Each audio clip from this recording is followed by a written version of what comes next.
Well, Merry Christmas, everybody. How's everything going around your house? I tell you, what a day. A beautiful day. Christmas is such a special time, and I know you have a lot that you're going to be doing today, so I'm going to be brief, but we need to spend some time in God's Word, don't we? Spend some time with Jesus on His birthday. Our reading plan calls for us to be in Matthew 23, and this is a really heavy chapter. One that I normally would not read on Christmas Day, but it's where we're at in our reading plan. And in this chapter, Jesus says a lot condemning the Pharisees. But in the midst of all that negativity, I found something very beautiful and very positive about who Jesus is. And that's what I briefly want to talk with you about. Let's read together verses 8 through 10. Okay, Matthew 23, starting at verse 8, Jesus says this, "But do not be called Rabbi, for one is your teacher, and you are all brothers. Do not call anyone on earth your father, for one is your Father, He who is in heaven. Do not be called leaders, for one is your leader, that is Christ." And then we'll throw in verse 11. "The greatest among you shall be your servant." I love what Jesus said here because He speaks to who Jesus really is, who He really is, who God really is to us as His children, as His followers. In verse 8, He's our teacher. So we come to know everything we know about God, everything we know about Jesus from Him. He teaches us. That's why we need to be in His Word daily. I am so thankful for each of you who watch these daily devotions, who are reading the New Testament with us this year. And in 2021, we're going to read some books from the Old Testament and some books from the New Testament. Starting the first Monday in January will be in Genesis chapter 1.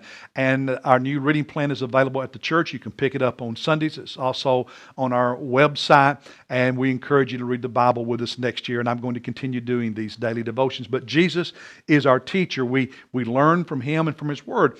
And if we don't invest in study, we don't invest in reading and learning, then we limit ourselves. We just can't grow and we won't be strong spiritually. So He's our teacher, but also in verse 9, He's our Father. And think about, good fathers. Think about fathers who really love their family and love their children, how they're always there and you can count on them. They're dependable and they strengthen us and they comfort us. They correct us.